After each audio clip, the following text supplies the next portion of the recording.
Harriet, why won't you talk to us about child abuse, Harriet? What are you going to do about institutional paedophile rings that are operating in this country now? Do you believe children were buried in Shirley Oaks? Yes, but I know. What, how would you know? You're the one who ordered it to be levelled.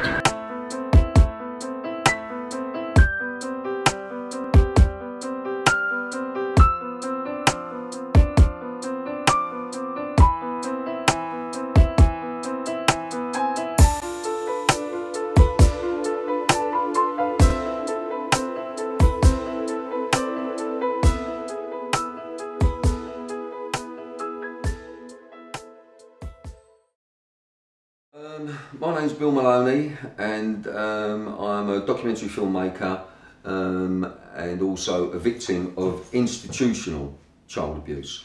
Institutional child abuse means within the care system, the government care system, if you like. And today I'm going to be interviewing a guy called Chris Fay. And Chris, would you like to tell the audience who you are? Yeah, I'm a former adult advisor to the National Association of Young People in Care, which was a group made up of kids who were in the care system around the country, and I was their adult advisor up until about 1992. And what are we going to be talking about today, Chris? Oh, where do you want to start, Bill? Well, the main subject is Elm Guest House. Guest House, yeah. Okay, so you kick it off. You tell me all about Elm Guest House. It first came about when we were approached by a woman called Dr. Adeline Stolper, who was a consultant psychiatrist at the Maudsley Hospital, and she asked us, would we... That's in South East London? That's in South East London. Would we talk to a patient of hers whose name was Carol Kazir, and her the story being that her son had been taken off her and put into care, and she hadn't been allowed access to it. When we eventually did get talk to Carol Kazir, we found out she was the owner of a guest house in Barnes in South East London from about 1977 until June 82, when it was closed following a police raid. And that guest house was? Elm Guest House. Now, in Barnes, in Barnes, yeah, southwest London. Now, according to Carol Kazir, the raid had been carried out by Special Branch with the aid of the SPG, which is the Special Patrol Group. Why was it raided, Chris? Well, we never actually found out the reason for that, because, as I said, Carol Kazir, backed up by her family and her solicitor, maintained that the raid was carried out under the Prevention of Terrorism Act, 1976. In 1976? Right, the 1976 Act, which means it was a security matter and the involvement of the security services. However, on the other side, the police and the authorities always maintained that the raid was carried out in response to complaints from neighbours under vice legislation. So you had the police on one hand saying they were raiding it because it was being used as a brothel, and on the other hand you had the Kazirs plus their lawyers and everybody else saying they were raided under the Prevention of Terrorism Act. It's the only law that was around then where the police could stop you seeing your solicitor for up to 36 hours. Right. But to do that... In custody, so they could hold you in custody. And I don't know if we said it, but Carol Kazir was in fact the owner of Elm Guest House. Her and her husband Harry. Right, so there's been a raid. There's been a raid. Yeah. They've given her what's called a notice to detain persons under the Act, which says you're not allowed contact with anybody, even a solicitor. Now that was the only piece of evidence that existed back in 1990 regarding the raid. There were no records of... So they gagged her more or less? They did, but the question then becomes, why would they be raiding a guest house that was being used as a brothel under Prevention of Terrorism Act? Right. So then that's when it started to become really, really dodgy, because very, very soon we discovered who some of these patrons of this brothel were. Yeah, and they were very important people. Very important. Politicians, film stars, yeah. Entertainers. Yeah, and there was also a thing that we became aware of very, very quickly. One of the people who used that guest house was, in fact, Anthony Blunt. Anthony Blunt was this disgraced spy who'd been spying for the KGB for years. For the Russians. But they'd given him a free pardon and given him a job as head of the Queen's Pictures. Now, Blunt, and that very quickly led us to people like Commander Richard Trestrail, who was the head of the Royal Protection Squad. There was a guy called Richard Langley, who was a senior aide at Buckingham Palace. There was a guy called Paul Hendry, who was a commander of the Special Branch. Now, Special Branch itself, it's no longer in existence. It's the anti-terrorism squad today, but back then, they were the people who used to do the dirty work for MI5. Right, so we're talking about now that MI5 was involved. Right. Oh, they had to be, because Special Branch were the people who did all the arrests on behalf of MI5. Right. They were the ones who carried And so, out the what we're saying here is that it was the Terrorism Act was used because there were politicians and all these important people involved. And the police were told by secret services, that's it. Yeah, that's what I was going to say. You have to remember what NAPIC was about. It was about young people in care, and our job really was to ensure that, you know, the kids had the right to complain, to have their complaints taken seriously and to be properly investigated, be it the local authority, police or whatever. And very soon after Carol Kazir came to see us, we were approached by a number of young people who'd been in the care of Richmond Council. Right. What we're getting at here really is that the kids, Elm Guest House was a child brothel. Yes, it was. That's what it was. So now we're talking about where the kids came from, really. It had been opened as a gay guest house, but very quickly turned into a brothel. I mean, there's no question about that. So perhaps the gay guest house was even like a bit of a cover for it. The sequence of events was that the abuse had started. What had happened in 1977, the Silver Jubilee, they started events which they called Kings and Queens parties. Now, at these Kings and Queens parties would be politicians, pop stars, whatever, where they would dress up in silly outfits. Kings and Queens, and like, so because it was gay, they would dress up as women and whatever. And when you're saying it happened, it started around the Jubilee, around the Silver Jubilee, around the Silver Jubilee. That very quickly became a regular event. So the Kings and Queens party. Kings and Queens parties. Now, what were they exactly? Yeah, but before you get to that, you've got to remember what NAPIC was. We were about kids. We were not about investigating politicians or doing the work of the police. What does NAPIC stand for? National Association of Young People in Care. Right. It was about kids in care. So if you're going to do it, if you're going to provide boys, that had to be organised and run by somebody within the care system, within Richmond Council. Somebody was grooming and providing these boys to the Elm Guest House. So we very quickly got on to the entire ring seemed to be centred around Grafton Close Children's Home, where the officer in charge was now called Neil Keir, and his deputy was the guy who's just been arrested, John Stingemore. So they were in charge of the kids' home? They were in charge of the kids' home, and they were the ones who were not just... Was it just a boys' home, or was it... It was just a boys' home in Grafton.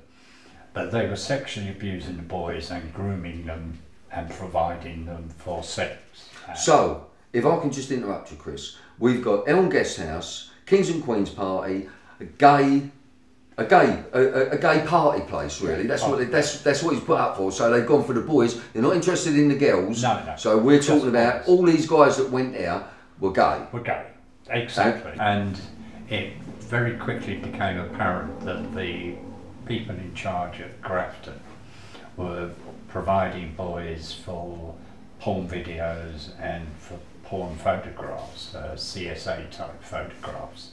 At Elm Guest House? No, at Grafton, and to other quite well-known local people in political circles in Wandsworth and Richmond. So they were sending the kids out so that the kids could be filmed, pornographic films, whatever they wanted to do. And again, I would like to stress that these are very vulnerable children. Oh yeah. And sort of 99.9% of them from the lower classes. Yeah. Oh. Uneducated. Yeah. Okay. And so you had people like Donald Naismith, who was Director of Education for Wandsworth. Stingemore was providing boys to him at £20 a time. No. For porno videos, yeah. So then when it comes to Elm Guest House, in Elm Guest House, you had what were known as the facilities. Now the facilities were a sauna room and what was grandly called a video conference facility. But we're talking 1980. What, in the sauna? In the Elm Guest House, you had a sauna and you had a video conference facility. But bear in mind, if you wanted to do a video conference in 1980, you'd need a bloody great big BBC van outside with a huge satellite dish. So it was rubbish. Mm. It was basically a VHS video recorder, camera, and a big TV set. That was the video. They were filming the kids. Whatever they were doing to the kids, they were filming the kids. So there were, but aside from that, it turned out later there were two lots of things. There were the photographs and videos that were made in the video conference facilities, which were being professionally edited and distributed to whoever buys this sort of stuff. But there were also photographs being taken by Carol Kazir herself of the Kings and Queens parties. So Carol Kazir was taking her own pictures as well. Taking her own pictures, if you like, for her photo album. Yeah. Because she always presented herself as being a victim. She was the victim in all this. She'd been taken advantage of by all these nasty people. The reality was she was a cunning, cold, calculating woman. She knew exactly what had been going on in her guest house and she was quite happy to profit from it. Mm. Now bear in mind you're talking about a small guest house in southwest London in 1980. I know from looking at her books, and I've still got copies of the paying in slips and all that, that guest house was turning over about £10,000 a month. And what year was this again? This is 1980. And that was quite a lot of money. A lot of money. I mean, that would be the equivalent of a guest house today earning, what, £60,000 a month. Well, let's just give the audience the full flavour of the guest house, right? So this was a brothel. They were making films of what they were doing to the kids. Yeah. And there were, now, give us some of the names who used to go there. They were also providing kids. So some of the people that used to go there would be people like Harvey Proctor. Who was? Who was a senior Tory MP. He was later, a few years after Elm Guest House, he was later convicted for sexual offences against boys. You had people like Leon Britton, who at the time I think was Secretary of State for Trade and Industry, but then became Home Secretary. You had Cyril Smith MP who was there. You had people like Colin Jordan, who was the leader of the National Front, who was a very close friend of Harvey Proctor. Now those two in particular were into the really nasty end of... Well, if I would just say, I remember seeing an interview with David Still, Member of Parliament, and he was being questioned about the guy you was just talking about, Cyril Smith. Yeah. And he said, for God's sake, I don't know what all the fuss is about, all he was doing was smacking a few boys' bottoms. No, now, yeah, but he said that. David Still actually said that, and he said it in an interview. Yeah. So it was like it's the arrogance of these people, you know. It's so arrogant. He wasn't just smacking boys. What we're talking about is taking whips and canes to the bottoms of 10 and 11 and 12-year-old boys. This wasn't anything about this wasn't 18, 19, 20-year-old youths who knew what they were doing and were doing it for money. Yeah. These were children who were being exploited at this place. Yeah. And people like Silver Smith knew exactly what they were doing. Also, he was telling me about the night of the raid, they took Carol Kazir's son. How old was he? He was 10 then. He was only 10. Yeah. And tell that story. Right. Well, I mean, for a start, the raid itself was like something out of Keystone Cops. You had 2 undercover police officers who'd been there for, I think, 3 days prior to the raid. Yeah. One of them actually had his a plaster cast on his arm and a sling with a microphone in it, which didn't work. So he could never give the signal for the raid to take place because it wasn't working. You had neighbours ringing Richmond Police Station complaining about men up in trees, which turned out to be special branch officers keeping the place under observation. Yeah. So I mean, it really was quite a farcical performance. But the thing is, they took Carol Kazir's son into 10 years of age. One small important point. There was only 5 guests actually at the guest house, because the day before, Carol had been warned that the raid was coming by a man called Gary Walker. Now, Gary Walker was a senior member of Sinn Féin IRA.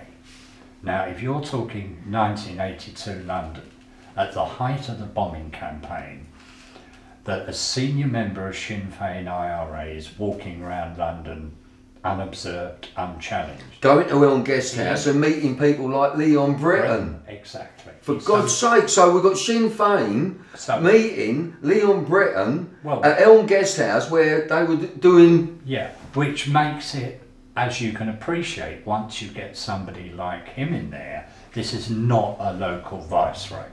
You cannot tell me that somebody like Walker would be walking around London without being closely followed by a special branch or MI5.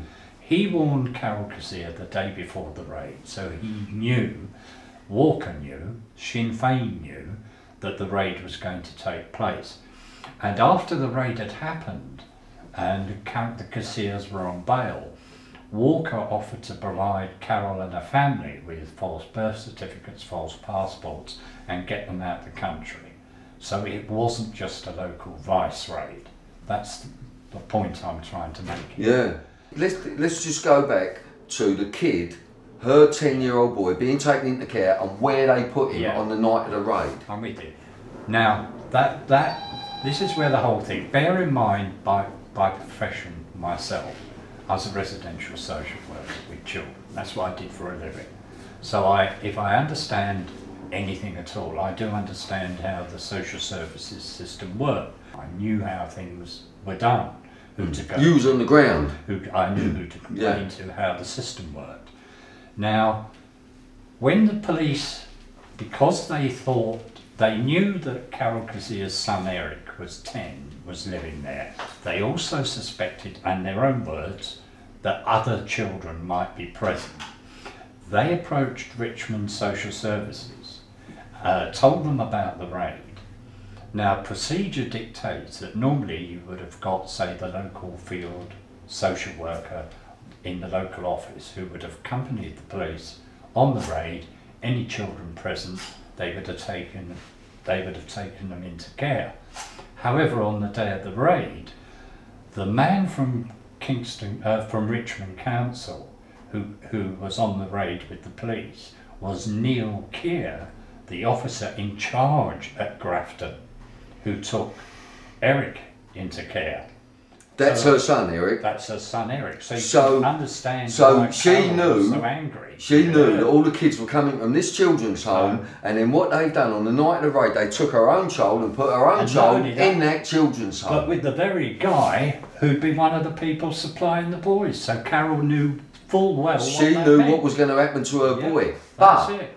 That's what wasn't it the case that Carol Kazir also allowed her own child to be abused by customers at Elm Guest House? That was an allegation. So was made. only That who was made an- that allegation? That was an allegation that were made by a number of people we know, and I'm certainly there were newspaper reporters who said that, but we never spoke to Eric, so I cannot say, you know, because he's the victim in this. But well, it was and an allegation It anyway. was certainly an allegation that she Yeah. had.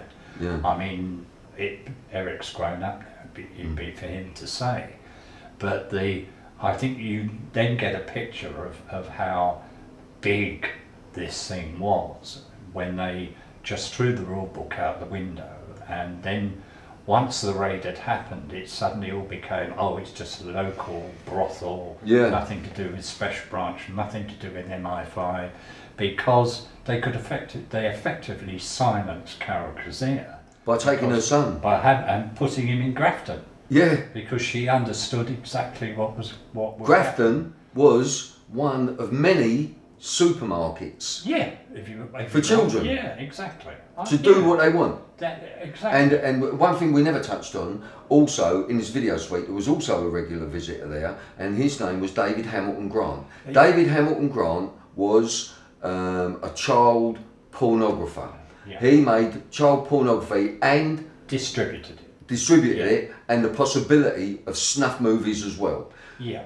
Now, the snuff movies, for people, if they don't know, is the kids being killed, tortured. Yeah, but you need to understand where this starts from, and we're talking about, if you're talking about the movies that were made in the video conference facility, but you have to broaden it out and understand the kings and queen parties.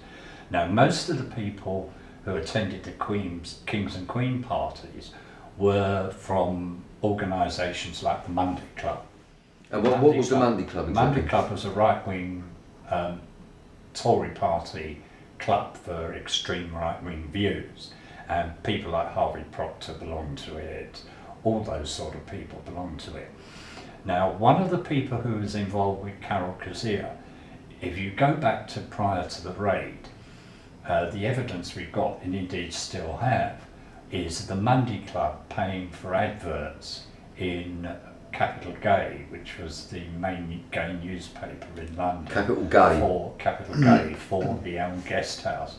They were also paying for adverts to be put in a magazine called Spartacus. Now, Spartacus was a magazine run by a man called John Stamford, who operated out of Holland. Stamford ran a European-wide vice ring involving children. He was a known paedophile. He was a known maker of very nasty child pornography. Torture. And when I say nasty, I'm talking about pornography with 2-year-olds and 18-month-old babies. Yeah. You know, that was the kind of guy he was. So you had, if you look at the photographs, even today in the press, of the Elm Guest House from the time, you'll see in the window of the doorway a sign that says Spartacus Club members welcome. Right. Yeah. So Spartacus members got a 10% discount. Now, one of the things Stamford did with there was a man called Peter Glenn Cross. Peter Glenn Cross was the UK director for Spartacus. He ran the Spartacus organisation over here. He was very closely connected to the Monday Club, along with a guy called John Rowe. Was the Monday Club just in Elm Guest House, or was it known outside? Club, outside. It was right, so it was it was a countrywide. It's the right wing of the Tory party. Yeah, right. The Monday Club is actually is in the House of Commons itself. It's people. It's like so we're talking about all of them. We're not just talking about Labour. No. You know, we're talking about the Tories. Yeah. We're talking all of them. Everybody.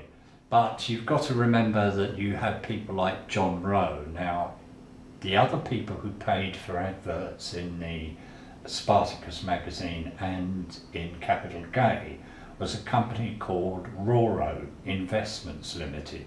Now, Roro Investments Limited was run by John Rowe's brother, Michael Rowe. He called himself Captain Paul Reinhardt, but he'd never been in the armed forces. He just liked to call himself a captain. So you have this whole organisation around the Elm Guest House. So when you're talking about the nasty end of the snuff movies, that was where Spartacus came in. Now, So, what I want the audience to understand, Chris, is we're not talking about a sort of lower class, ignorant people here. We're talking about well-educated individuals. We're talking about people in very high, powerful, predominant positions in all fields, whether they were doctors, psychiatrists, police officers, army, secret service, members of parliament, and of course the entertainment industry, who they seem to be putting up front at the moment and giving us these pissy little wankers like Michael LaVille, whose name is Michael Truman. Turner, Michael Turner. But Bill, you've got to remember the times. But these are educated people. Hang on, you've still got to put it in context. The context of the time was you had genuine gay organisations who were campaigning for gay rights, but they had been totally infiltrated by paedophiles. So you had the Paedophile Information Exchange, the infamous PI.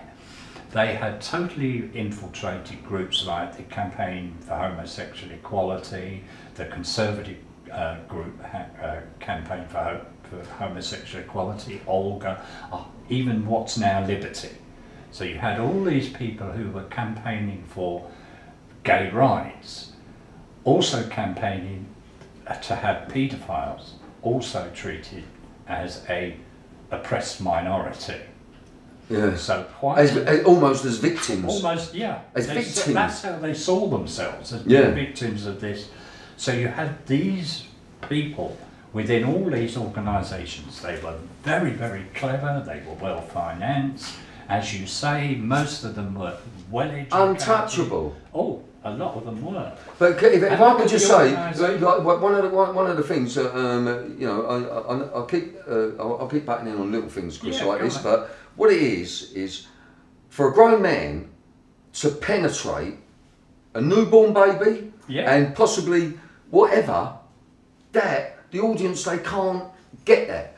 To make a film where you kill a child, torture a child, whether it's a baby, whether but children, okay, and to make a film of the torture, the face, because they like the expressions on the face, the screaming of the kid. It's what kind of people are these? We're talking about people that are running society, telling us how to live, how to fucking live. Sorry about that, but I'll get angry on it. You know what I mean?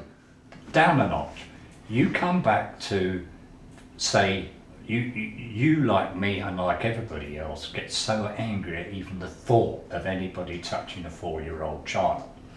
These were people who seriously believed that 4-year-old children have sexual feelings and have the right, as they put it, to express those feelings. In other words, it's perfectly natural for 4-year-olds to be having sex with grown-ups. This is what the paedophile mindset was. People were trying to get this taken seriously, that this was okay. So you had Geoffrey Dickens, MP, who produced a file on these paedophiles, naming and had all the evidence, including their manifesto, which said sex with a 4-year-old should be legalised. Geoffrey Dickens in 1982 handed that file to the Home Secretary to be investigated. Who was the Home Secretary he handed it to? Leon Britton. Leon Britton. What's happened to that file? Nobody knows. Ask Leon Britton today, as many journalists have, he fails to recollect being handed any such file. Well, that's the Home Secretary. That's the Home Secretary. Now, we've got another one, Home Secretary, who's being accused by a guy called Ben Fellows. How that's going to turn out, we will all wait and see. Well, and that is Kenneth Clarke. Well, Kenneth Clarke as a paedophile. Who fails to recollect. Now you have civil servants within the Home Office who say this file cannot be found. There is no record of this file ever being handed over. Yet it's in the, you go into Hansard, you'll find that Geoffrey Dickens actually stood up in the House of Commons and spoke about it, so he can't deny that he never received. He just fails to recollect. So on the one hand, you've got these people who are trying to, for want of a better phrase, legalise sex with infants. Yeah? And on the other hand, you've got the people who are using this. I mean, it's about power. All paedophilia is about power and about the abuse of power. So you had, if you come back to the guest house and Spartacus, you can see what was happening, because there was a separate organisation within Spartacus called Spartacus Club. Now, the Spartacus Club was a paedophile organisation along the lines of PIE, and what Stanford and Glen Cross were trying to do was establish a series of guest houses around England which would be safe places for paedophiles to go, not gay people, paedophiles. Well, that's right, because you know, it sort of, people were saying Elm Guest House as if it was the only one. No, I believe they were all over the place, all over this country, and we just discovered now it's just coming, and Europe, the whole world actually, it's just come out in Florida, which is next to Alabama.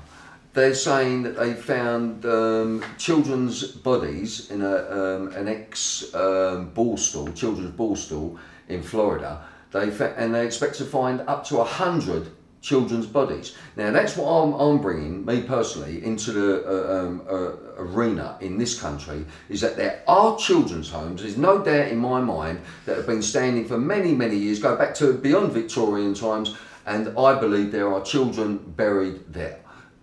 Because today's victims are tomorrow's witnesses, and when you've got powerful people like that, like Leon Britton, if you've got film of him abusing a child, he will do whatever you want. So therefore, I also believe that world politics is being controlled via blackmail, paedophilia, by blackmailing these people. So paedophilia, it is really, you know, a lot of the public will say, well, as long as my kids are all right. It's not that, because it's not just affecting your kids, it's affecting your politics of your country, the way you live, the way they allow you to live, what taxes they take off you. It's all take.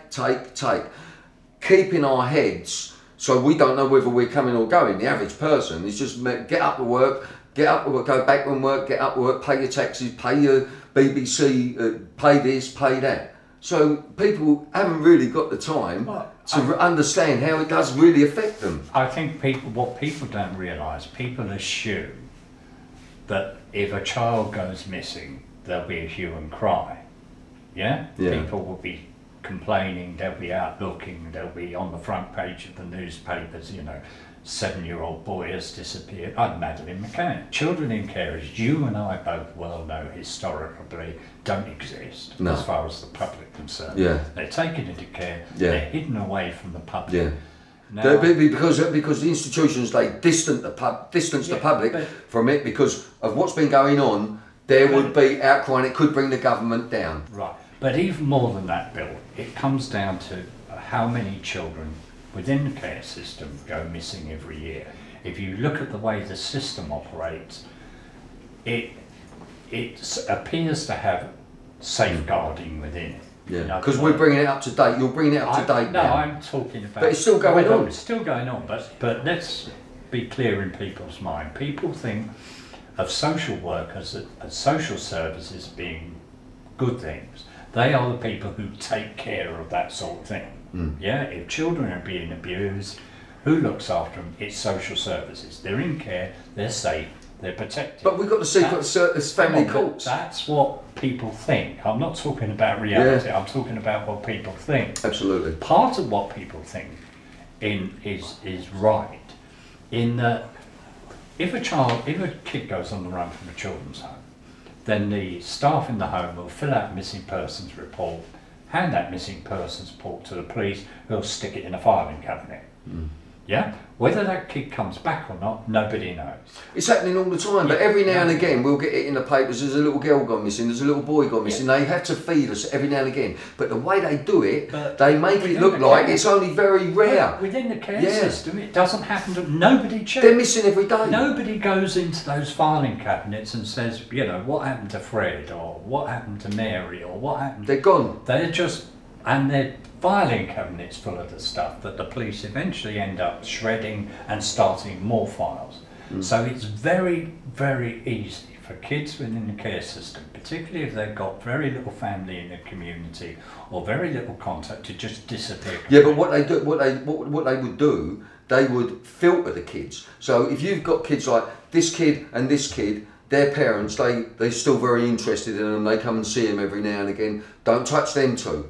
This kid, parents never come. This kid's parents never come. They got no family. They're the two we want. So they got a filter system. So they pick and choose the most vulnerable. Even worse than that, you have the whole thing about the abuse of wardship orders, where you could put a ring of secrecy around a child. And even somebody like NAPIC. Are they still available, those wardship orders? Tell us how they work. Well, they started to come in about the 70s. They're very ancient. What used to happen in the old days, if you were Lord Percy's son and Lord Percy got killed and you were underage, a wardship order would be issued and a judge would take you on as his ward to protect your inheritance rights. That goes back to the 16th century or somewhere, I can't remember exactly. But it became in the 1970s, being a very easy way of getting kids into care.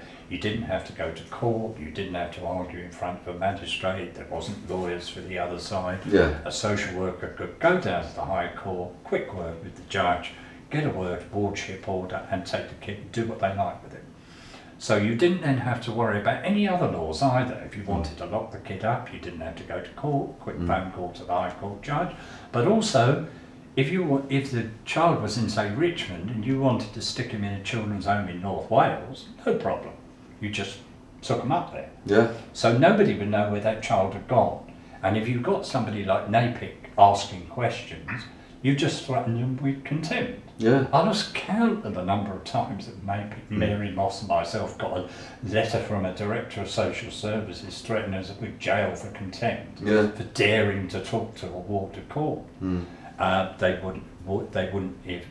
So that was saying, that's our kid, leave it alone, go away. You can't talk to that kid. End of story. And it's also, you know, if we go back not so many years, I mean, especially if you're looking at the 50s, 60s, 70s, it was very like for if you had a daughter and she was to get pregnant or have a kid, it was like a shame on the family, wasn't it? Big time. They was doing it in Ireland. They were taking the kids straight from the mothers. Magdalena laundries. The Magdalena sisters, And so, you know, in those days, that they were even more vulnerable, because what the parents wanted and what was just get the kid away from our family. This is our daughter. That kid, you can't have a kid. So the kid would go and be taken away. And out of sight, out of mind. So what I would like to say is really, we need victims to come forward. They've got to come forward in their droves, because there are droves of them out there that are still suffering, and we need them to come forward. But, you know, I've been told by people, they phone the police and the police are saying, get in touch with us if you've got any information. They're doing it, but it's making it so difficult. It's not as easy as the police are pretending, and the press are putting it across. The national media. It's very hard for victims, because you've got to put yourself in the position of a victim. If what used to happen, what we found, certainly back at NAPIC, if, say, somebody was in a children's home or in the community, was making porno pictures involving young boys. Now, the police would have raised, say, and arrest everybody there. So you'd have the guy who was making behind the camera, who was making the videos, would get nicked for making the porn videos. But say the two boys who would be having sex in front of the camera, if one was, say, 13, the other was 15, the older boy would get arrested for sexual offences against the younger boy. So even though he was a victim, he would be classed as an abuser. So they fucked him in more ways than one. Oh, absolutely. So you just victimise victims all the time. So in terms of trying to get victims of that type of abuse to come forward and talk, they wouldn't. Why aren't they dealing with this, terrified. Chris? Is it because it's the lower class kids? It's all lower class kids, isn't it? 99.9% of them lower class kids. So you're also looking at, as far as I'm concerned, like almost a racism there, a racist culture. You know what I mean? It was very much like that. that. We're shit. We are shit. Right.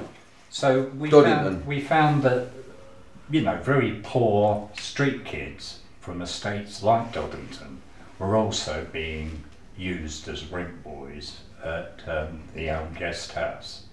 Now, if I come back to Napick, can I just go back on that? When you're talking about Doddington, you're bringing another children's home. No, not children. I'm talking about a sink estate. I'm talking about how kids off the street, ordinary children. Okay, and so it wasn't just kids in care. It was poor, working class, deprived children. But what I would also like to say is there was a very big case that was covered up, and Margaret Hodges, she was involved in that cover up, and where was it? That was in Islington.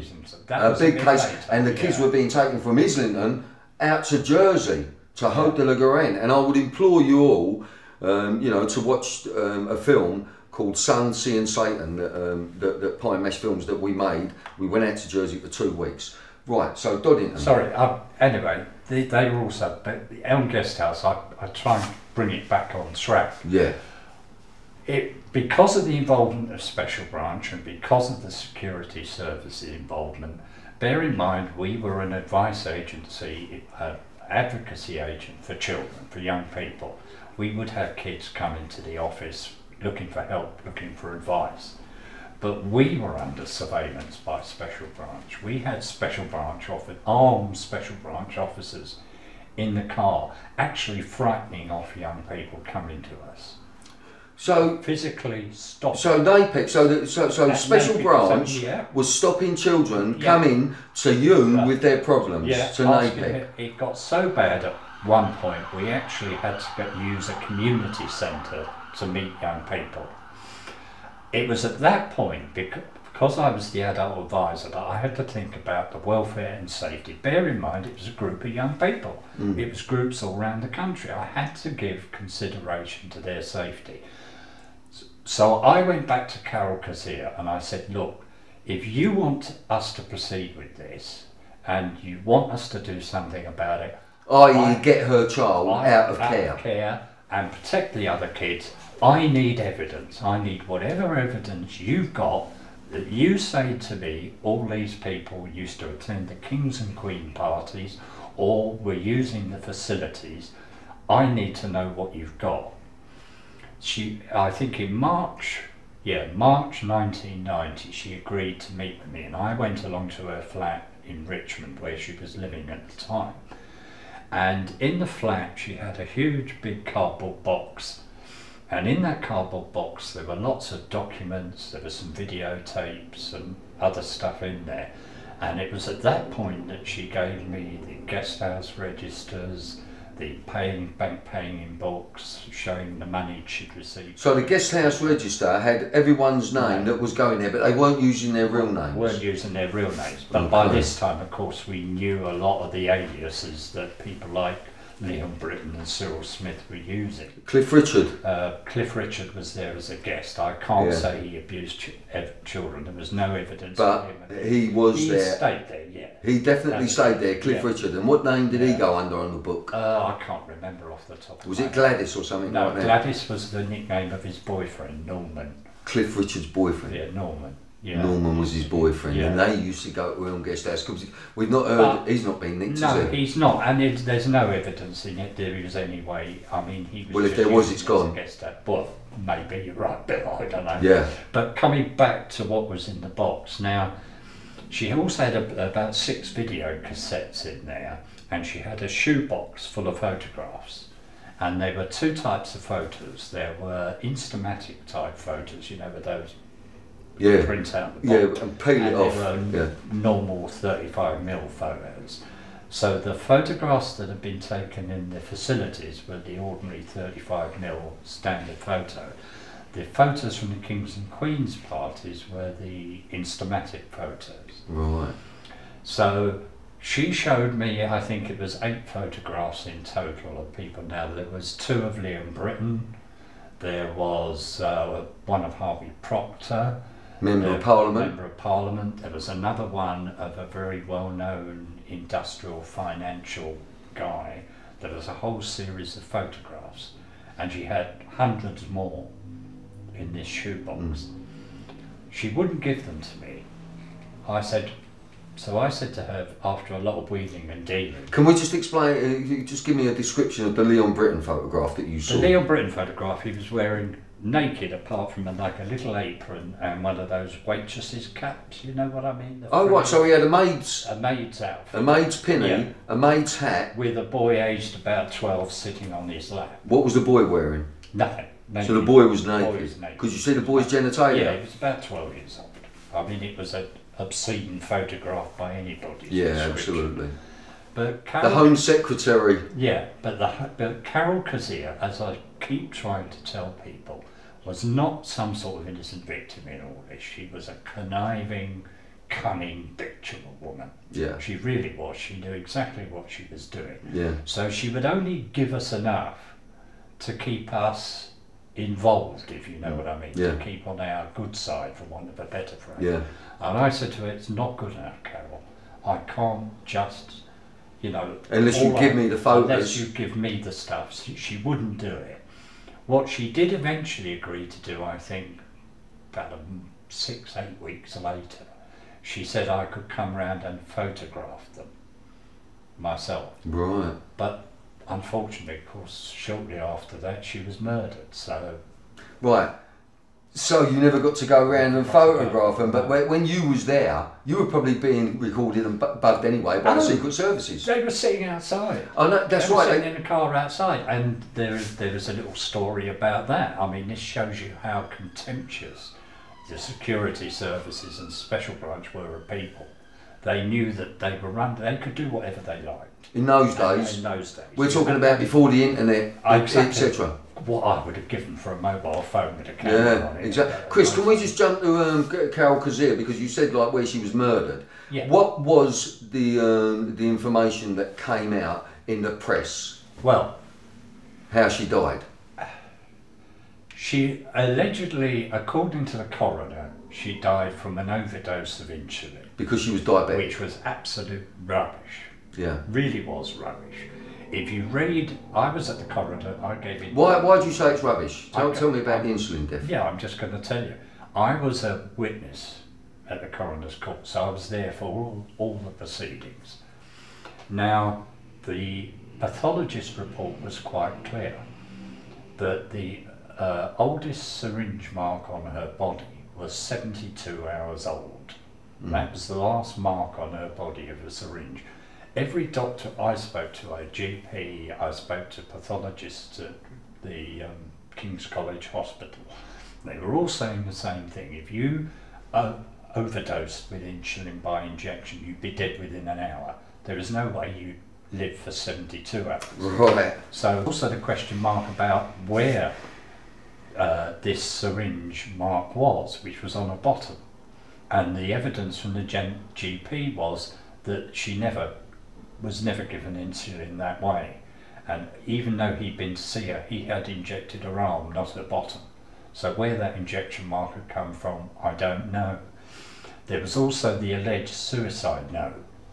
Now, everybody that read it, myself, Mary at NAPIC, her friends, her family. Mary's another lady who works at NAPIC, Mary Moss. She was the worker at NAPIC, yeah. A really good guy. And we all knew it was not Carol's handwriting. Carol didn't write that way, it wasn't her use of language. So it was a bad fake? It wasn't even a bad fake, it was just rubbish. The only person who said it was in her handwriting was a man called David Issett. Now, David Issett was a paedophile. If you look at the Mary Moss file that's been put online of all the documents there, you'll see there that I phoned Richmond Police and Richmond Social Services departments when I found out that Issett was in fact living at home with his partner and 4-year-old son, because there was a court order banning him from within half a mile of his home and his son, because Issit and a gangster called Puddles, Patsy Puddles. That rings a bell, actually. Yeah, had been abusing the 4-year-old in their hot tub at Puddles' house, which was why there was the court order on him. So you had this, and he was a drug addict and an alcoholic and a thoroughly nasty piece of work. But he was the only one person who said that the handwriting was Carol Kazir. On a suicide note. On a suicide note. And the coroner seemed to accept his version. Now, don't forget the coroner. Not really what you would call a credible witness. No, but the coroner, funnily enough, is the same coroner who did the Princess Diane inquest, and also the Blair Peach inquest. Well, while we're talking about that, if I could just the Princess Diana, I'll do it that camera. I don't know. Is that in shot? Is that camera in shot? Dr. Burton. So there we've got. They're saying now Princess Diana was murdered. Yeah, but Dr. Burton was the guy who did her inquest. Yeah. So he was known as being a safe pair of hands, somebody you could trust to come up with the right verdict. Yeah. Now, at this point, you've met Clive Golden, who's a private detective who was looking at this stuff. Bless his cotton socks, he's a lovely bloke, as you know. Yeah. And he kept bouncing up and down in the coroner's inquest, saying, "That's not true. What are you talking about?" And the coroner kept saying to him, "Will you sit down, please, and be quiet, Mr. Golden?" But he wouldn't. But he would. Because he's a good guy. He's a good guy. And I started protesting. And he's now 78. He's now 78. I started protesting about the note. Clive kept screaming and shouting at the coroner. So in the end, the coroner said, "I'll adjourn the inquest until August, and I'll have Scotland Yard's forensic handwriting experts take a look at the note to see whether or not it's handwriting." So when the inquest was reopened again on the 22nd of August, Burton, the coroner, came in and he said, "Right, I've issued a written verdict.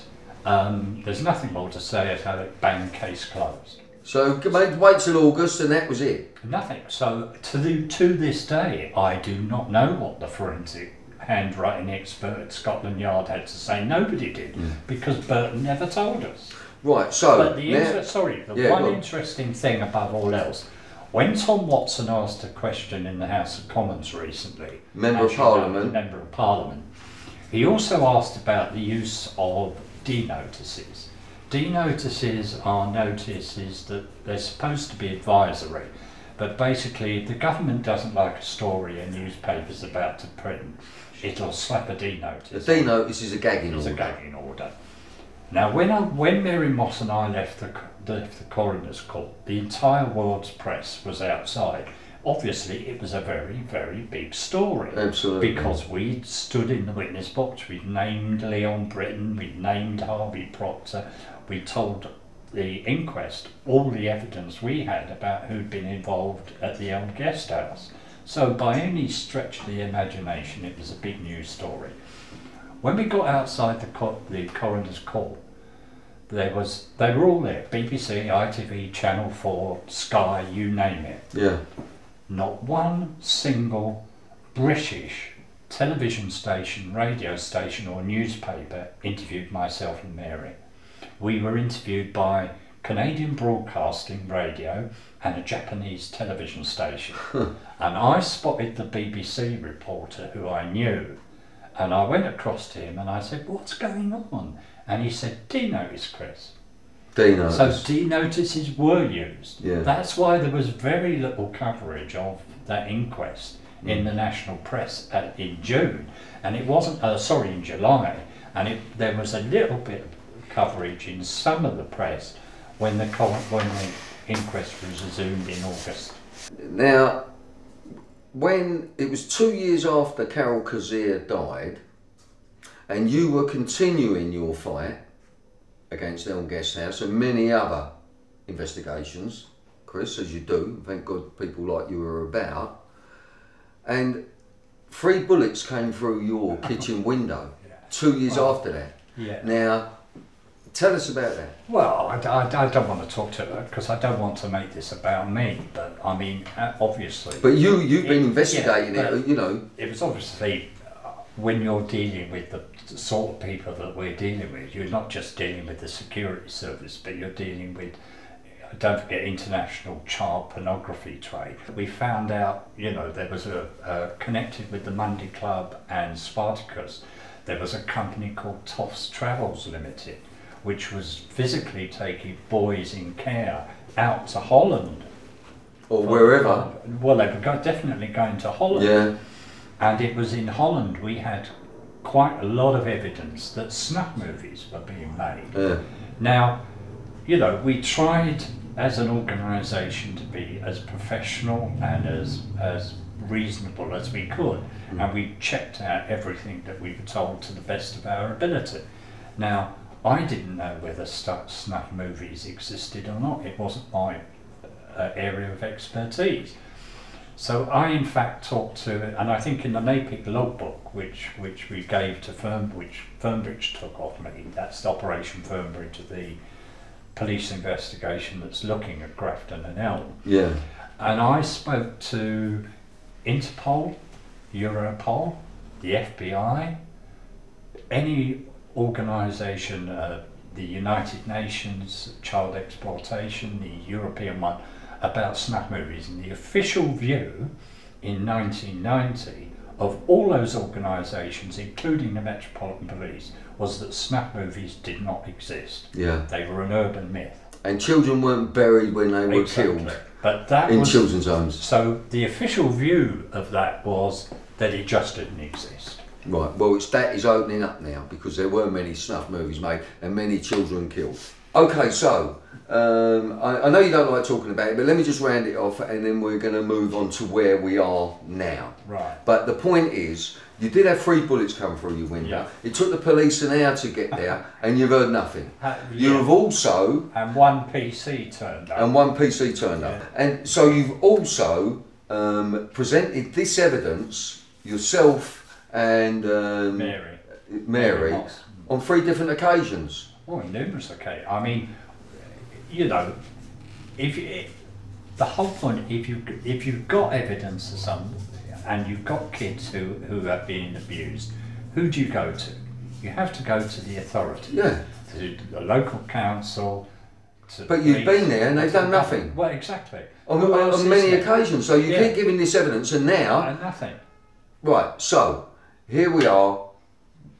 What's the date? Maria, what's the date? It's the 7th of September 2013. Right, so we all heard that. So, where are we now? Well, we are now, as a result, I believe, of Tom Watson, MP, who asked questions of the Prime Minister in the House. I was approached by Tom Watson, because I'd retired years ago. I'm 67 now, so I've been out. Well, you're looking good for it. Thank you for that, but I mean, my pleasure. I've retired, so as far as I was concerned, this was all in the past for me. But I was approached by Tom Watson, who wanted me, so I went up to see him in the House of Commons and told him basically what we've been talking about now, about everything I knew about Grafton and about Elm Guest House and about a lot of other abuse. And what was his response?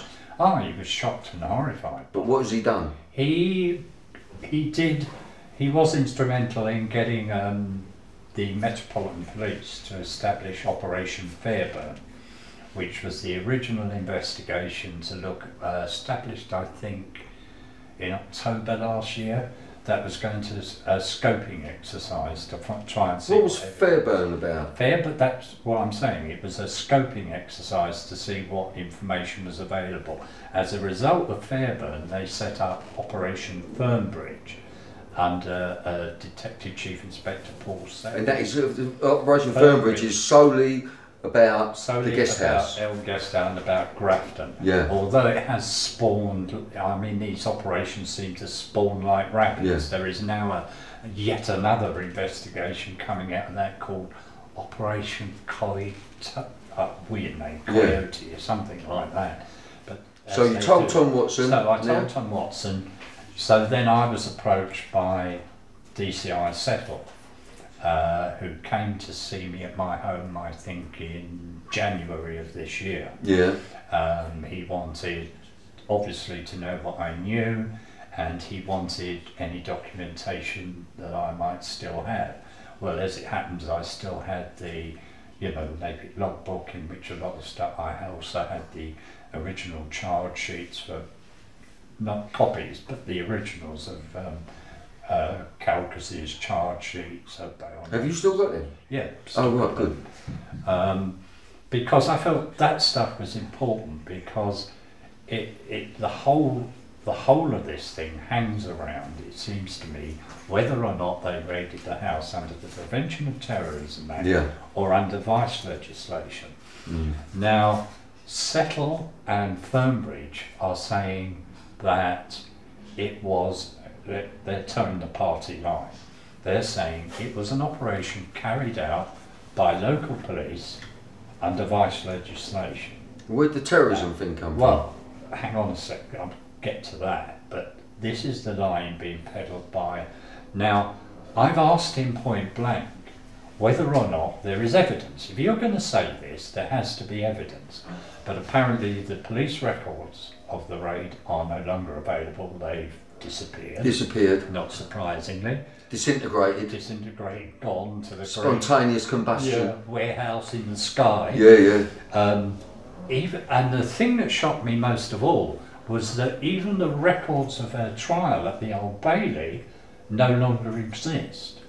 I didn't realise until Settle told me this, that the Her Majesty's Courts and Tribunal Services only keep court records for 10 years. After 10 years, they're destroyed. I mean, I couldn't believe this, because, I mean, I don't believe it. All of us. I don't believe it. You can go to the public archives and you can read about the trial of Dr. Crippen 100 years ago. Yeah. In detail. But they know that. They don't want people reading about them in 100 years' time. But what happened in 1982 doesn't exist anymore. Yeah. You can find out what happened in 1912, but not in 1982. Extraordinary. Well, there you go. Anyway, so I'm getting the wrap it up. Are we rolling on this one? Yeah, it's still rolling. Oh, okay. So we're going to wrap it up on that. Just bring it up very quickly up to date. A couple of weeks ago, I was trying to get back a copy of the Napier logbook, so I approached Fernbridge. And I asked Fernbridge if I could have a copy of the logbook back. They said yes, they'd get a DC to drop it off.